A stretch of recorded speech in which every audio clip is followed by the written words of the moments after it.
the self-help industry has grown exponentially since the birth of the internet. Now, with expectations to reach more than $13 billion just this past year, there are still skeptics in the industry. Now, my experience with self-help world has been mixed, but I would say for the most part, my experience has been positive. My question to you is, has self-help actually helped you radically make changes in your life? I would love to read your thoughts in the comment section down below. Hello, everybody. Jay Rhymes here with the Periodic Review. I want to earn your subscription today. So if I do that, please consider liking and sharing this video, crushing that red subscribe button, and hitting that bell to turn on notifications so you don't miss a content release. And as always, send us your topic ideas via email at theperiodicreview@gmail.com. Now, I wanted to get you guys' thoughts on this particular clip that has been going around about Joe Rogan. Let's go ahead and play that. I've read a lot of self-help books, and I've listened to a lot of self-help books on tape too. And there's some of them that I have to shut off. I have to shut off a quarter way, and I feel like someone's lying to me. I just you're bullshitting me. You're just saying, and rightfully things. so. This doesn't resonate with me. It's not working. Right. I'll give it a chance. But if I'm, half hour in, 2 hours in, it's still the same nonsense. I don't feel anything. I'm getting itchy listening to you. Itchy. I just want to pull the headphones off and I'll just kill it and I'll stop it. This is the total opposite. This one, man, I was running extra miles. Just talking about Goggins' book with the headphones on, and the thing that I think is going to happen with this book is people are going to get it. They're going to get a hold of it, whether it's the audiobook or the book, and they're going to recommend it, and then it's going to spread like wildfire. This is a powerful book. This is a real self-help book. I've read a lot of. I think that's really interesting.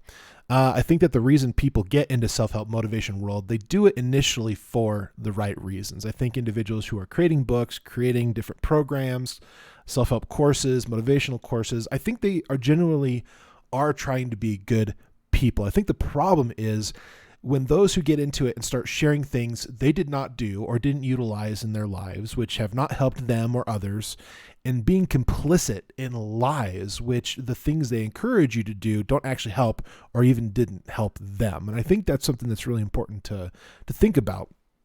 And personally, I have read a lot of self-help, motivational speaker kinds of material. I've done audiobooks.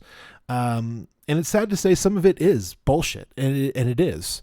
But without action doesn't create the consequences you are looking for. Like thought without action, I meant to say thought without action doesn't create the consequences you are looking for. And I think that's something that's really important to think about when you go to these different things and try to figure out these different things, because just thinking on something in dream building without trying to figure out the steps to get towards it, nothing's going to happen. And I think it's really disingenuous when people say, oh yeah, think of these different goals, think big, dream big. And then these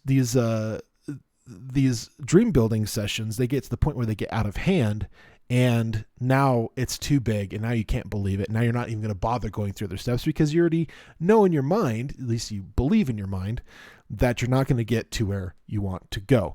Now, I know this is an old article, but I thought it was, very telling when it comes to some of these different points within the self-help realm. And so I'm just going to kind of read a couple of these. So distortion 1, vent your anger and it'll go away. Self-help book, say punch a pillow or a punching bag and you'll, and while you do it, yell and curse and moan and holler.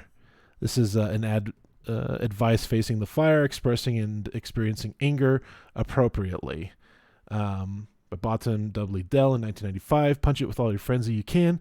You are angry at a particular person. Imagine his or her face in the pillow, punching bag, and venting your rage physically and verbally. Now, researchers say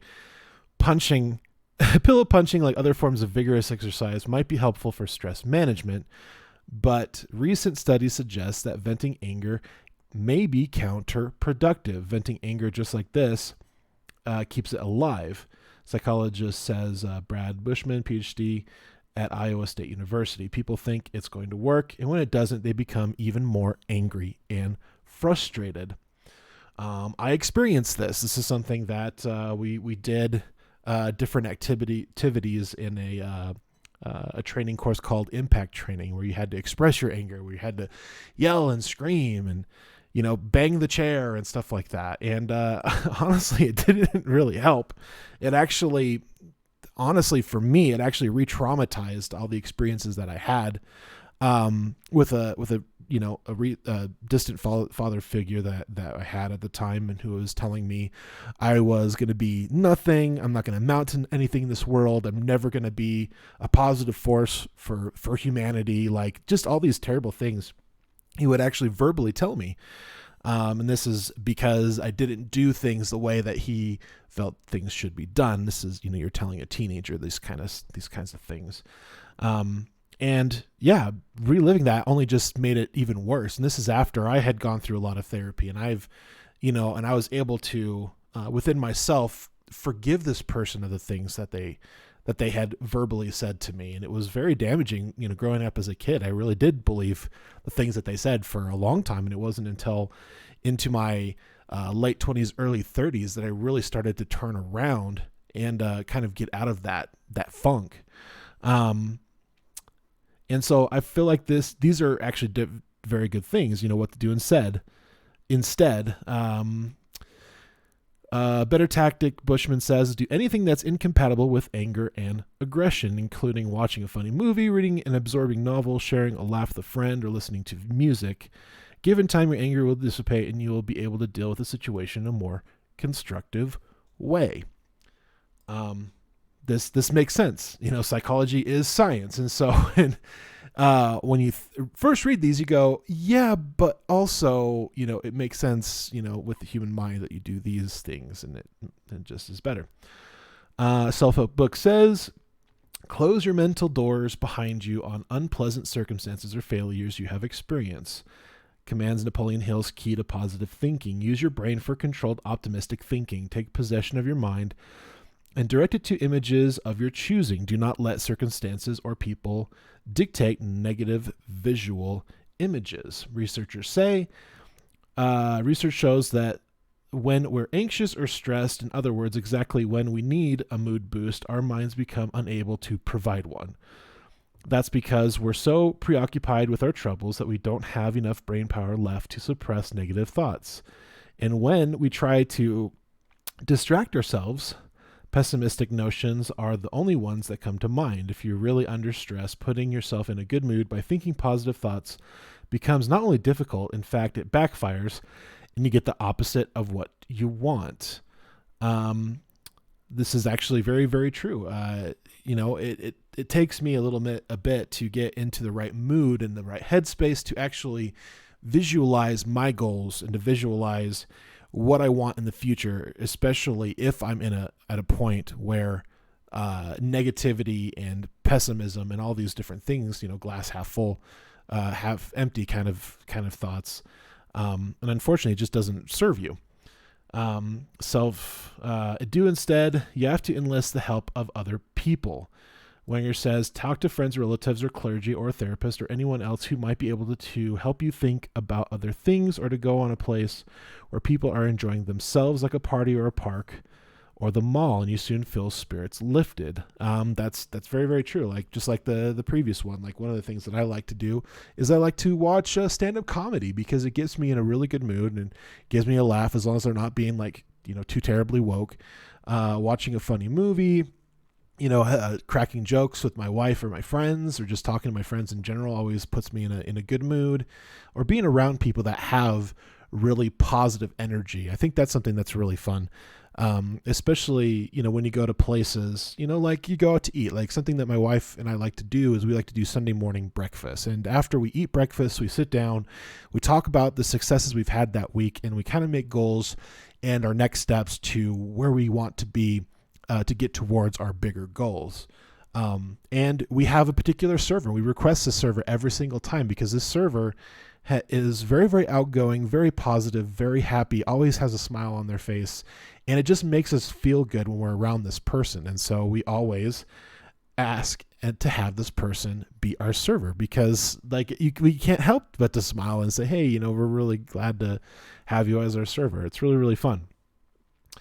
Visualize your goals and you'll make it come true. And I think this is a pretty big, for me, it's a really big lie, because it's important, obviously, to have positive thoughts and have really good goals, and to visualize them, even do like dream building, like looking at different things that you want to achieve within it, whether, it's a business or whether it's a certain vehicle or, these kinds of things. And I think it's really important to have those, but only visualizing it doesn't help you in the long run.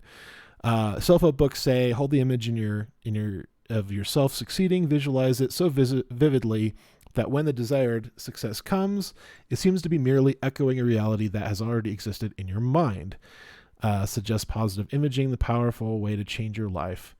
Foster Book Group, 1996. Researchers say sports psychologists have shown the power that visualization has in improving performance. Absolutely it does. But simply imagining that you're achieving your goal won't bring it any closer and might even put it further out of reach. This is also one of those things where I struggle with books like, Dream Big, by Napoleon Hill, because it's like, you get these outrageous goals and you dream them up. And then, you don't know what the first step is to get towards it. You don't know or understand, business and how to build, different things. And pretty soon you start finding reasons why you can't achieve that goal. And it becomes even further out of your reach because you found that you've made your goal too big. What to do instead, in addition to picturing your goal as a fate comply, whatever that means, you should figure out what the steps to get there are and then mentally rehearse them, says Taylor. In an experiment, Taylor asked some students preparing for an exam to imagine their happiness having received an A on the test, and others to picture themselves sitting in the library, studying their textbooks and going over lecture notes. Those in the second group performed better on the test and experienced less stress and worry. Now, obviously, we can go on and on these things. Obviously, my videos go on a little bit longer than I really wanted to, but it's really important to understand that thought without action doesn't create the consequences that you are looking for. Making your goals so big that you can't really understand or really come to any kind of way to decide how you're even going to even start on that goal is probably too big. I think a lot of times for me, I have to make very, very small steps. So if my goal is to, become a YouTuber with a million subscribers, okay, what is my goal for today to get that next step and get that much closer, just a little bit closer? Well, it's producing a really good video, talk about really important things that people feel that are important to them. And then trying to understand the YouTube algorithm, try to understand tags, try to understand hashtags, where to post, how to post, what topics. Those are the things that I know that I can control and I can focus on that's going to get me one step closer to my goal. These are the things that I think about. Obviously, don't forget to let me know your thoughts in the comment section. All of my sources and links are in the video's description down below. And from my family to yours, good night.